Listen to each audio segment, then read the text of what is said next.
The court of law is not unfamiliar with unconventional defenses. Everything from the full moon to sleepwalking and even Twinkies have been used to absolve a defendant of an unspeakable crime. And interestingly enough, some of those defenses have been successful. But there is one defense that is incredibly compelling, but not always in a court of law. We've all heard of the idea, the devil made me do it. And actually, it isn't that crazy. Plenty of people think a god or higher power for blessings or good fortune. So if a goodly deity is responsible for acts of grace, how come a demonic force cannot be blamed for ill deeds? This very question was posed by a man named Michael Taylor after he was committed of an inconceivable crime in 1974. In the sleepy market town of Ossett, West Yorkshire, England, 31-year-old Michael lived with his wife Christine and 5 young children. Michael had fallen on difficult times. He was a butcher by trade, but a previous back injury, possible troubles with depression, and the economic downfall of the 1970s made finding full-time, reliable employment difficult. His family had not always been religious, but in search for something more than this life of hardship, Michael and Christine turned to a new prayer group for guidance, hope, and fellowship. The preacher at the church was the young and charismatic Marie Robinson. Michael soon became enamored with Marie and dove headfirst into the church. He and Marie spent a lot of private time together, praying and discussing the Word of God. The rest of the prayer group, and his wife Christine, soon began to become leery and suspicious of the pair's relationship. One evening, in front of the entire prayer group, Christine called the pair out. Instead of defending himself to his wife, Michael sprung to his feet and began to attack Marie. The stunned congregation had to physically restrain Michael, who was screaming in tongues and was described by Marie as looking almost bestial. Michael claimed he had zero recollection of the event. Obviously, this set the prayer group on fire. The gossip, worry, and speculation abounded. It was decided by Marie and a local vicar that Michael was possessed and under demonic attack. Under the guise of a benign visit to the church, Michael and Christine were summoned to St. Thomas's on the evening of October 5th, 1974. Once there, Father Peter Vincent, Reverend Raymond Smith, Marie, and the entire prayer group confronted Michael with an exorcism. For over 8 hours, Michael writhed on the church floor as over 40 demons were cast out of him. By 6 a.m. the next morning, the priests and congregation were so exhausted they couldn't continue. They sent Michael and Christine home and told them they would cast out the last 3 demons after they had rested and recuperated.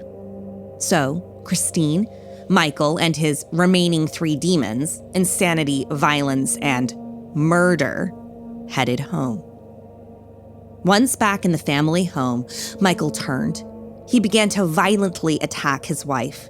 He ripped the skin off of her face with his hands, gouged out her eyes, and ripped her tongue out of her head. All the while, she was still alive. She died from drowning in her own blood. As Christine lay dying from her traumatic wounds, Michael grabbed the family poodle and strangled it to death. Thankfully, the children were not home at the time. Although Michael blamed the devil, it's often recounted as though his attorneys used "the devil made me do it" as their defense in court. But I can't actually find any evidence of that. But rather, his attorneys held the church responsible, as they claimed that this was an act of insanity brought on by the brutal and lengthy exorcism. And the court agreed. Michael Taylor was acquitted by reason of insanity and spent 2 years in Broadmoor Hospital and then 2 subsequent years in Bradford Prison. After 4 years, he was released. This tragic case gained infamy due to its strangeness, religious affiliation, sheer violence, and bizarre motives.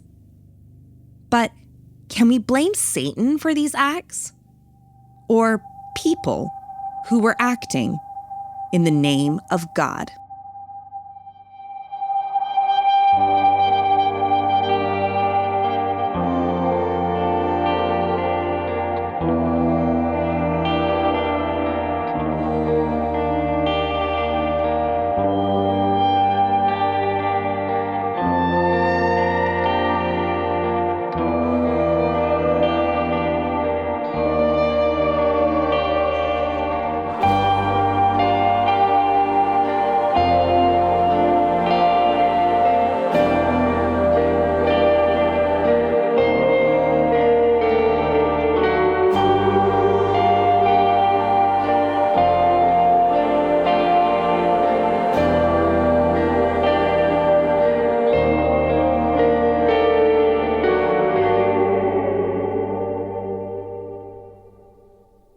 Hey friends, it's Becca. For the past 3 years, the West London Witch team have been dedicated to bringing you the best supernatural stories at the highest studio quality. And by team, I mean me and my buddy Danny. We do this work totally for free because we love it. We're proud of our content and appreciate the wonderful interactions we get to have with storytellers and listeners just like yourself. If you're enjoying the West London Witch, maybe consider joining our Patreon. It's a way to further engage with us and show your support for two creatives. If you're in a position to spare enough each month for us to grab a cup of coffee in between edits or add to the piggy bank for a new microphone, we would love to see you in our Patreon community. But I know times are tough, so if you're not in a position to join Patreon right now, that's okay. We aren't going anywhere.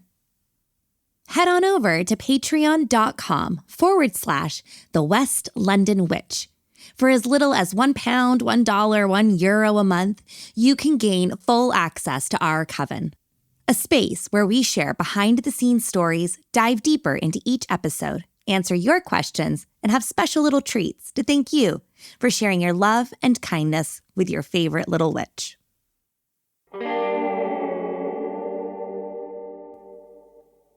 Hello and welcome to episode 62 of The West London Witch, a podcast where we share stories about those moments where we find ourselves very much not alone. At the end of the year on our Patreon site, I create a list of all the books I've read throughout the year. I do a little review, give my recommendations, and provide some commentary on the reads. One of the books I read last year was The Devil in Connecticut by Gerald Brittle. My observations on the book were as follows. I haven't seen this movie, so I went in completely blind. There is so much potential here, for the story is a proper haunting tale. However, it felt exactly like reading the Amityville Horror. Great bones, no flesh. It's a super easy read. Reads like a news article. Very matter-of-fact, with very little sense of setting, detail, or description. Perhaps that was the style of the time. I would be interested to see if it comes to life in the movie, as there is a really great story to work with. I did end up watching the movie, and I found it okay. But when Netflix debuted the documentary The Devil on Trial, I found myself revisiting the story of Arne Cheyenne Johnson and the Glatzel family once more. While watching the documentary, I was taken by a news reporter, Mike Allen, who was featured as a primary resource on this case. Mike was the news director for WINE and WRKI-FM radio stations. Mike and his news team had reported on this case at length as it was happening in real time. Mike was so genuine, impartial, and unbiased, I knew I had to speak with him. I wanted to know about his firsthand account and his research in full, and graciously, Mike obliged. Today, we are digging into the Devil Made Me Do It case, a historic murder trial with a supernatural twist. I'm Rebecca Strazina, and this is The West London Witch. Episode 62, Sentencing Satan.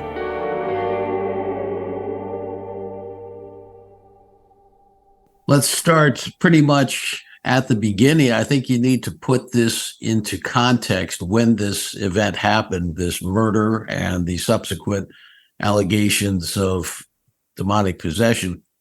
It was 1980, 81 time frame. This is before the internet existed. This is before cell phones existed. I was a radio reporter at the time, news director at the local radio stations. And we went around with microphones and cassette recorders to gather our news, and then we used things like reel-to-reel tape recorders and whatnot to try to, capture electronic, comments and bring them to the general public. And we didn't have the benefit of looking up research very quickly like we do today on the internet. And so if you really wanted to research something, you went to the library. That's just what you did. And you also didn't move quite as quickly as you do today. And so with all that as background, the only other factor that needs to be plugged in here was that about 5 or 6 years before this happened, a movie called The Exorcist came out. As we have discussed multiple times on The West London Witch, the movie and the book, The Exorcist, revolutionized the world's relationship with the occult, Satan, and, of course, exorcisms. In the 1970s, movies and books had a much larger impact on the public because there was less options for entertainment. There was no internet, therefore no streaming services, no YouTube, no podcasts. Nothing was on demand. And for those who believed or were fearful of the themes of The Exorcist, this movie resonated and deeply affected viewers and the zeitgeist of the time at large. The key here about this, because people always ask me, do I believe whether or not demonic possession happened? And my answer is always the same. I'm not going to answer that question directly. What I will tell you is what I saw and heard, including comments made by family members, comments made by police officers, comments made by Catholic priests, and Ed and Lorraine Warren. I can tell you about that, but my opinion doesn't matter. I was a journalist just bringing you the facts of the case for you to decide on your own. Whether Mike believed or not doesn't really matter, because what his reporting uncovered was the real gem. Mike quickly realized there was a schism that had formed between the believers and the non-believers. Deeply religious folk were more inclined to entertain the possibility of demonic possession, while those who were more skeptical dismissed the theories of demons as a hoax or a scapegoat for bad behavior. So now what happened was, I'm working in Brookfield, Connecticut, which is one town away from Danbury, Connecticut, which was the big city in Western Connecticut. And it was our major focus of operations. Brookfield itself was a very sleepy town. There had never been a murder in Brookfield. There just wasn't very much crime to speak of at all. More as a courtesy, we used to call the police department in the morning and say, did you have any news releases from last night? And 9.5 times out of 10, they would say no. So it was a Monday night in the United States. It was what we call President's Day. And so it was February 16th, 1981. And we were having our news department meeting. And I had turned off all of the police scanners in the newsroom because they tended to cause a distraction. And while we're having our meeting, I didn't want any distractions. And a Brookfield police car went flying by our station with its siren on and its lights flashing. But, we'd seen this before. It was probably going to a car accident. We, figured we'd just find out about it later. And if it was serious, we'd, put it on the news. If not, then, okay, they got there in time and saved somebody.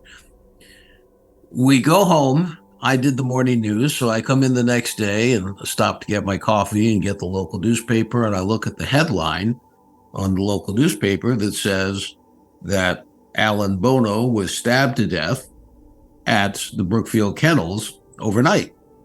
And I was absolutely stunned and taken aback, couldn't believe what had happened, and suddenly, immediately put two and two together in my head and realized that's where the police car was going.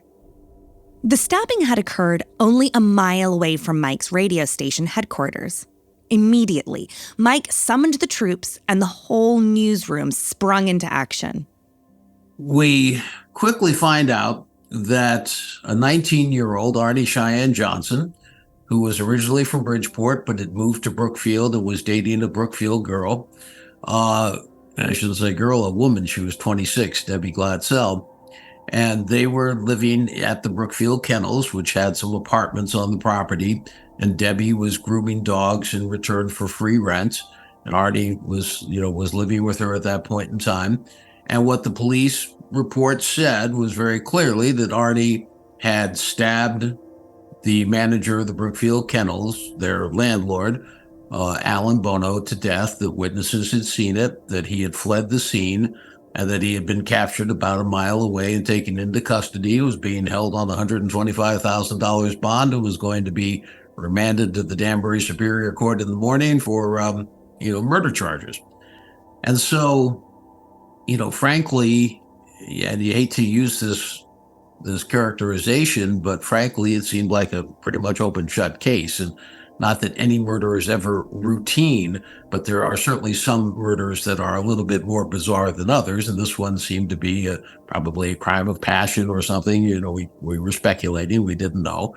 And so, yeah, this was the first murder in Brookfield. That was the newsworthiness. And we would figure out, how much time he would get in jail really was the only question left, because it seemed pretty clear what had happened. However, this crime wasn't quite as cut and dry as Mike had initially thought. Well, then about 3 days later, Debbie Gladsell, his girlfriend, contacted myself and the local newspaper and said, well, really, Arne is not guilty of this stabbing because he didn't really stab Alan Bono. And I said, what do you mean? She said, well, he was demonically possessed, and it was the devil working through him who did the stabbing. And so he's really not guilty per se. He's really a nice guy, and he became demonically possessed. Well, I was pretty skeptical. And I said to Debbie, it's a pretty interesting story. I said, but you got to forgive me. I, need a little more proof here that this is actually what happened. So she said, if I could only tell you what had gone on in my family for the last number of months, you would be amazed. I said, well, try me. I said, I'm going to sit here all day if you want, and you tell me the story.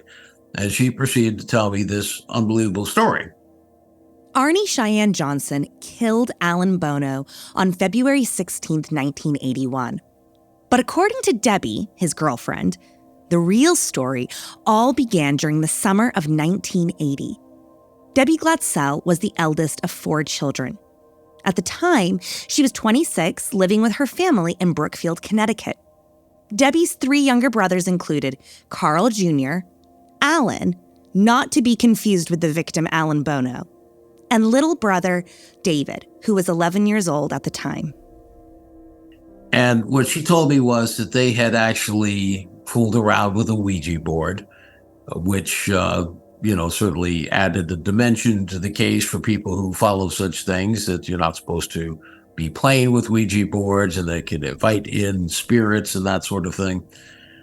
But the real crux of the matter was that there was a rental house. Now, Arne Johnson came from a family where the parents were divorced, and he had 3 younger sisters, and his mom and the sisters lived in Bridgeport, which was about 30 miles away from Brookfield. And they were wanting to move from Bridgeport closer to where Arne was living with Debbie at this kennels. And they had found a rental property in the next town over in Newtown, and they went to clean it up so that they could move into the house. this is where the story starts to get pretty bizarre. The family went over to help them clean up, and the previous tenants left behind one particularly large piece of furniture, which was a waterbed in the main bedroom. Now, little David at age 11 was given a broom and was asked to sweep up that room, and other people were doing other things around the house when Debbie told me that they heard David crying and kind of screaming up in the bedroom. They ran up to get him and see what the problem was. He was laying on the waterbed shaking, and he was visibly upset. And they said, well, what happened? And he said that a force had pushed him with fingers, had pushed into his chest, and it pushed him backwards onto the waterbed with great force. And he then said, he's standing right over there, and points into the corner of the room. And the others turn around and look, and they don't see anything in the corner of the room. And somebody supposedly had a Polaroid camera with them, took a picture, and said, do you see him in this picture? And David said, yes. And the rest of them looked at the picture, and they didn't see it. So they said, will you trace what you see in the picture? Now, I have a copy of that photo, which I have shown in the past. And the ears are like donkey ears, which is synonymous with some caricatures of a devil. David said the figure was wearing a red and black checkered shirt, blue jeans, and when you look at the picture, the feet aren't drawn very well, but a lot of times that's not easy for a youngster to draw feet, but he was tracing, what he saw. And so what about his shoes and his feet? And David said, well, he doesn't have shoes and feet. He has hooves. This was obviously a scary and unsettling experience. The family left that afternoon with varying levels of fear, understanding, and worry. Kids do see scary things, but it doesn't necessarily mean a cloven-hooved shadow man pushed him on the bed. However, when Mom and Dad, Judy and Carl Sr., took their sons back to the family home, strange occurrences continued. Virtually every evening around midnight or so, David would start to go through these fits. These episodes were violent and horrifying. David kept seeing the old shadow man figure. This creature came to him as a demonic beast and would whisper to him in Latin and terrorize him by vowing to steal his soul, hurt his family, and never release him from the daily torment. David was covered in mysterious bruises, scratches, and was behaving very unlike himself. He is reported to have spoken in a voice not of his own. He would recite Latin and speak in tongues. Furniture would move by itself around him. His eyes would roll into the back of his skull, and he would scream insults and filth at his family. This audio clip is from 1981 and captures one of David's demonic possession episodes. I'm your mother. You will die. You will die. It's you. Who are you and what are you? None of your business. I'm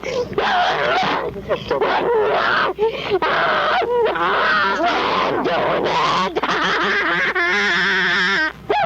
Just get up.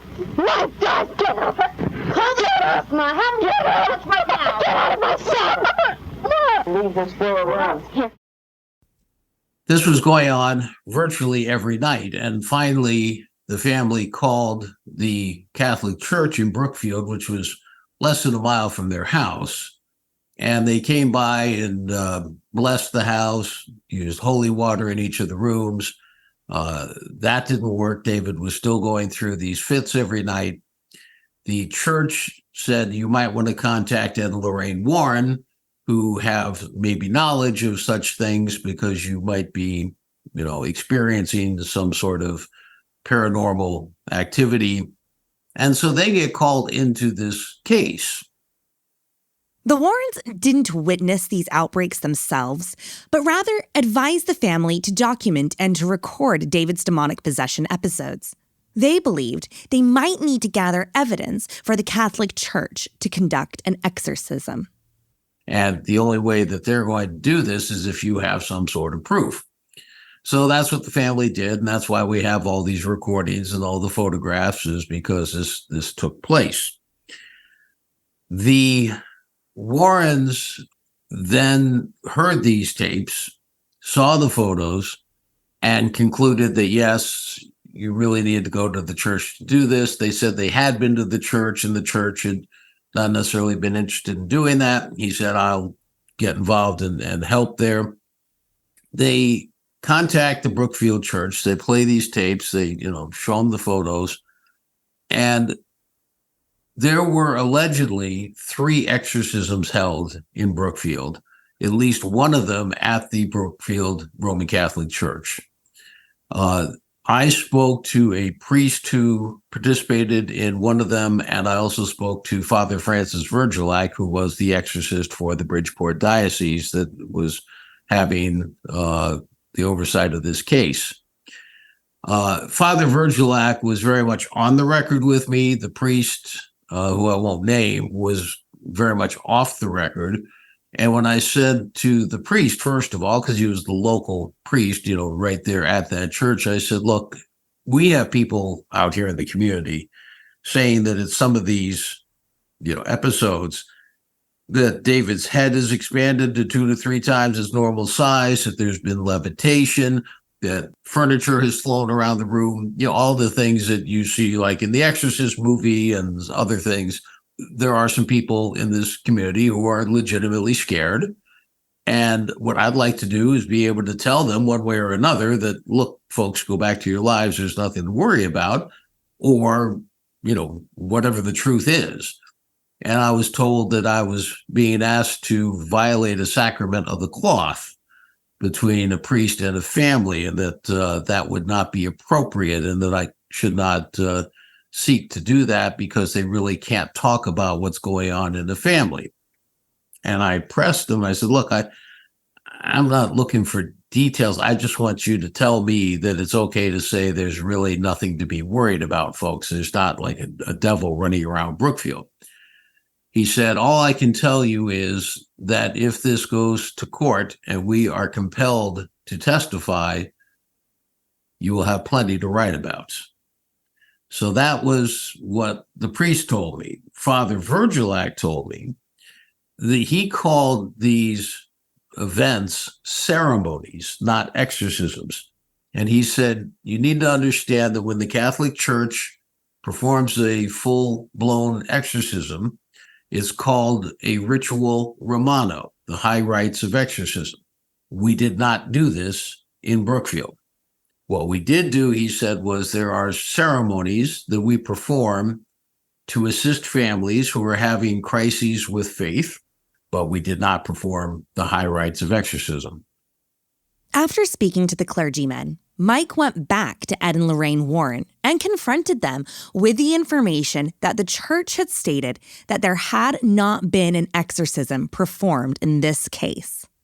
Ed Warren's comment to me was, look, we have been to dozens of exorcisms, and they can call it whatever they want, but what they performed was an exorcism. Mike was deep into the investigation of this case. He was intrigued by Debbie's claims that Arne was innocent, and through his work, Mike began to get to know all of the key players very, very well. So at this point, I knew the Warrens well. I knew Debbie Glatzel, who was the primary family spokesperson, and I talked to her regularly. I had a talk show at the radio station, and on one of my shows, as you can imagine, as this story broke, I had as guests Lorraine Warren, Debbie Glatzel, and the 3 little girls who supposedly saw Arne stab Alan Bono. And that was an interesting talk show, to say the least. Well, just like any other story, there's more than one version of things. And What I learned was that on February 16th, the day of the stabbing, that afternoon from about 12 to 2, and again, this was a legal holiday in the U.S., so the reason that the three little girls were there was that there was no school that day. And so Arne had gone down to Bridgeport with Debbie and had picked up his sisters, and they were all together. And Alan Bono, the manager of the kennels and their landlord, joined them at a restaurant, a small restaurant just nearby the kennels, walking distance. I happen to know the waitress who served them that day, and she told me that she had to cut off their alcohol because they were inebriated. Now, Alan Bono's blood alcohol content at the autopsy was off the charts. He was very inebriated.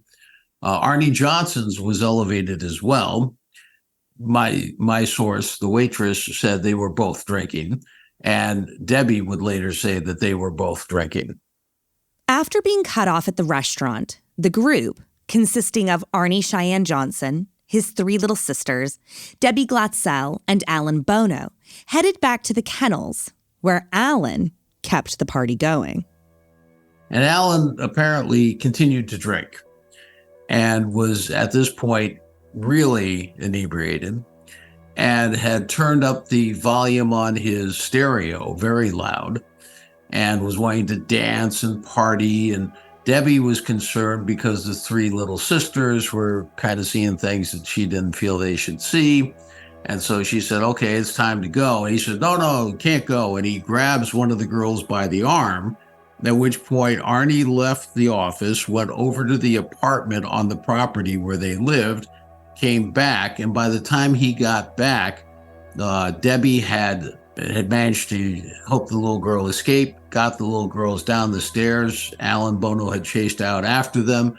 Arne confronted them in the parking lot of the kennels, stabbed him 5 times, 4 times in the torso in what measured out almost to a perfect rectangle, and then 1 time in the neck, the aorta artery. As Alan lay bleeding to death in the parking lot, Arne dropped the knife and fled the scene. An ambulance quickly arrived to take the wounded Alan Bono to the nearby Danbury Hospital, where he sadly succumbed to his wounds. It was about an hour after the stabbing that Arne was found and arrested very close to the Glatzel home. The speculation was he was trying to make his way back there. He told the arresting officers he had no recollection of anything, and they said, well, you stabbed your friend. And he said, I did not. I could not have. He's my friend. They said, you stabbed him and he's dead. Arne was apparently completely befuddled. He had no idea that this was the case. Well, what then comes into the story was that the reason Debbie said that Arne was demonically possessed was that during one of David's fits, Arne put a cross on David's forehead and screamed, "You are weak, devil. Leave this boy. Enter me. Take me on. Leave this boy alone." Now, the Warrens supposedly weren't there and later said this was something they definitely that Arne should not have done because the devil will accommodate that. What Debbie told me, and this is not in the documentary, but what Debbie told me was that there were 3 incidents between the time that he challenged the devil and that the stabbing occurred, where he exhibited demonic possession type of behavior. The one that stuck out was that he supposedly, allegedly woke up from a sound sleep and put his fist through a dresser of drawers and had no recollection of it. The most fascinating facet of all of the activity that occurred prior to the stabbing is that Ed and Lorraine Warren were so worried about Arne Cheyenne Johnson that they actually preemptively went to the Brookfield police and told them that they were concerned for Arne. They had a feeling something terrible was about to occur and included a knife and possibly death. So now you have a situation where the allegation was that now Arne has taken on the devil is in him, and what the Warrens will say is that the devil won't stop until there's a death. And so now with Alan Bono being killed, now the devil is satisfied, and there's been no recurring demonic possession activity either in Arne or Little David since then. And with that, the devil was satiated. Neither Little David Glatzel or Arne Cheyenne Johnson were ever targeted again. However, the Superior Court of Danbury, Connecticut were just beginning to set their claws into this case. There was a lot of speculation that, the priests were going to testify, police officers would testify. I had it off the record. I will never mention names, that some of the Brookfield police officers who were called to the house during some of these fits saw and heard things that they couldn't explain. So we were all kind of waiting to hear what was going to be said in open court. So the attorney who was representing the case, Martin Manila, gets to court and tries to introduce this defense in Danbury Superior Court. And Judge Callahan says to him, sorry, I'm not letting you bring this defense in. There's no basis in U.S. legal doctrine for using demonic possession. Even though you missed the deadline, on behalf of your client, I will let you enter a plea of not guilty by reason of insanity, to which he responded, no thanks, Your Honor. There's a big difference between insanity and demonic possession, and my client is not insane.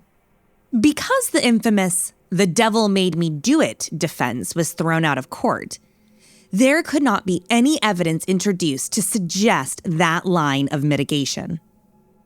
And so with that, without the ability to call the priests and, the Brookfield police officers and any of the background that would be suggesting demonic possession, I was sitting in the row right behind the Catholic priests who were in court that day waiting to testify.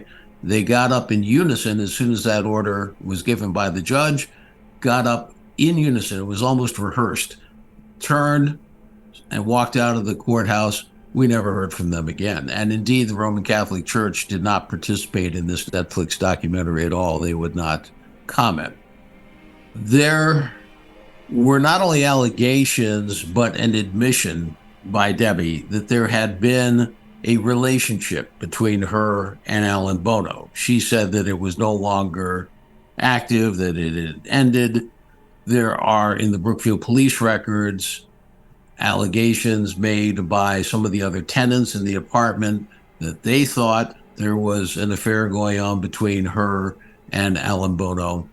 And this lends some credence to the thought that one of the explanations for the stabbing death could be jealous rage after too much to drink, and that Arne was a little bit possessive of Debbie and wanted to make sure that he had her for himself.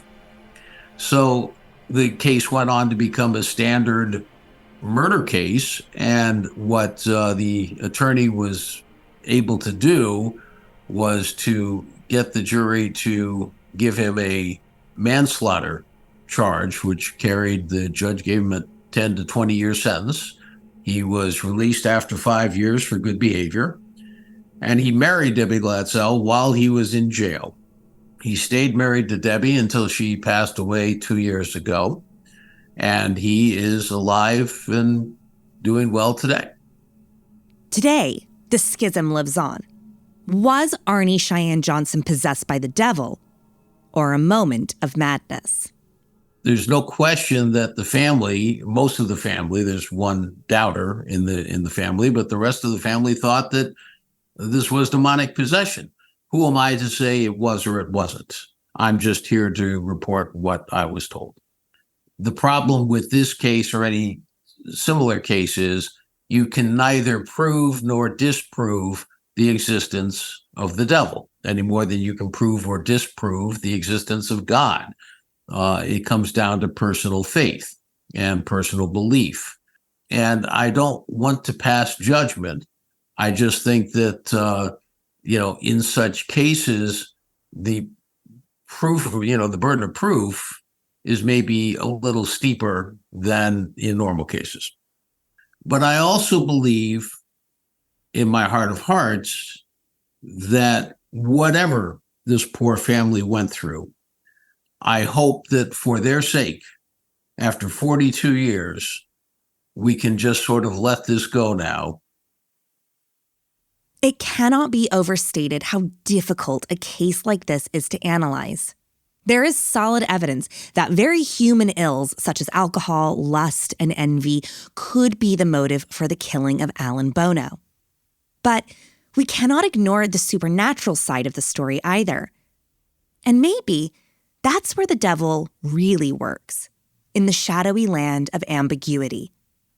Interviews like this are so important because Mike is a neutral primary resource. He was there, with no dog in the fight. I feel very honored that Mike shared his research and work with us here at the West London Witch. Today, Mike is the producer and host of the podcast Amazing Tales from On and Off Connecticut's Beaten Path. I highly recommend you check out Mike's show and join them on social media. For our amazing Patreon members, there's a bonus interview with more of Mike and I's candid conversation about this case and its significance. And don't forget to join us on the West London Witch Facebook and Instagram so you can see photos connected to today's story.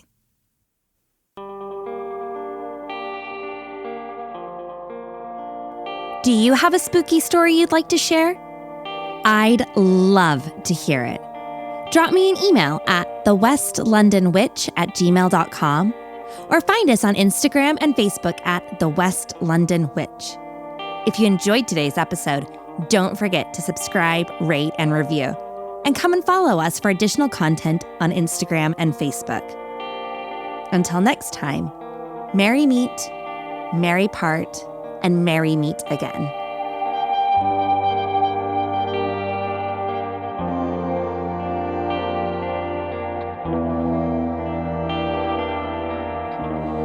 The West London Witch is created by me, Rebecca Strazina. Our sound designer and production magician is the incredible Danny Cross. Our theme music was bespokely written and performed by the wickedly talented Kyle Hall.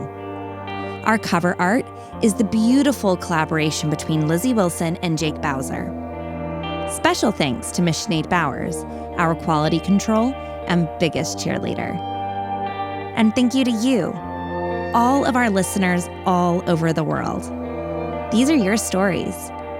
Thank you for sharing them with us.